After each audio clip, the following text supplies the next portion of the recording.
Hello. आजच्या व्हिडिओमध्ये छोटी छोटी रेडी रांगोळीची फुलं तुम्हाला बघायला मिळणार आहेत. तर पूर्ण व्हिडिओ बघा, अजिबात स्किप वगैरे करू नका. तर ही जी फुलं आहेत तुम्ही कशाही प्रकारे कुठंही वापरू शकता.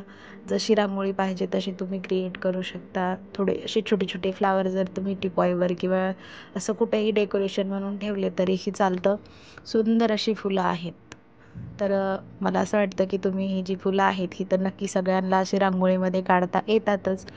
आणि जर रांगोळी काढता येतात तर मग आपलं OHP शीटवर काढायला काय हरकत आहे. याला काही कसली प्रिंट वगैरे लागणार नाही आहे. तुम्ही इझिली ही फुलं कितीही बनवून ठेवू शकता. पाहिजे तशी साईजमध्ये, पाहिजे त्या साईजमध्ये किंवा छोटी मोठी कशाही प्रकारे अशी जर छोटी मोठी किंवा पानं वगैरे जर बनवले तर तुम्हाला पाहिजे तशी तुम्ही रांगोळी डेकोरेट करू शकता.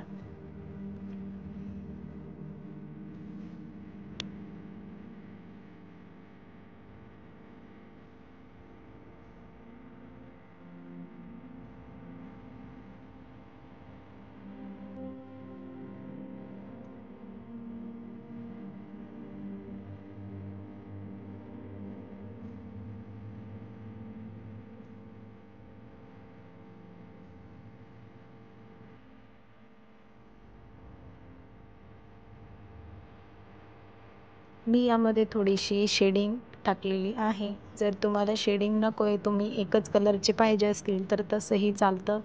एकच कलर ठेवा, पण थोडंसं त्याला एन्हान्स करण्यासाठी मी त्याच्यामध्ये शेडिंग करते.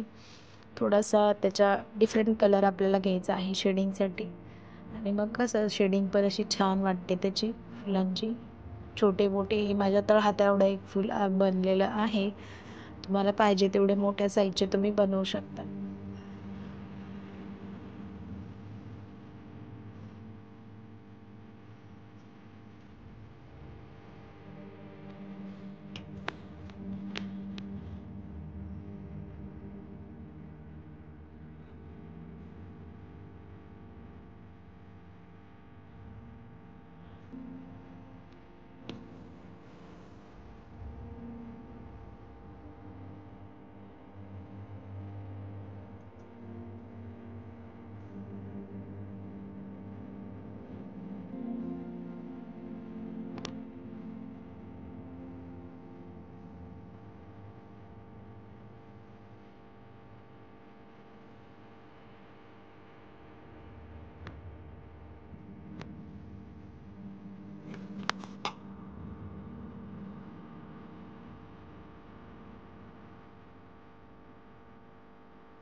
इथे आपण ॲक्रेलिक कलरने मी आउटलाईन करून घेते, कारण अजून त्याच्यामध्ये छान असा लुक येतो.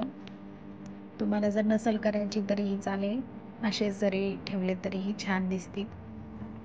समस्त ॲक्रेलिक कलरनी केल्याच्या नंतर छान त्याला असा लुक येणार आहे, तुम्ही बघतच असाल.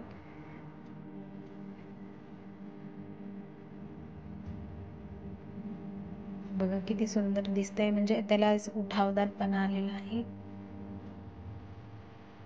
असं फोल्डेबल असतात ह्या रांगोळ्या, फोल्डही होतात, क्रॅक वगैरे होत नाहीत, काहीही नाही. कितीही दिवस त्या छान राहतात.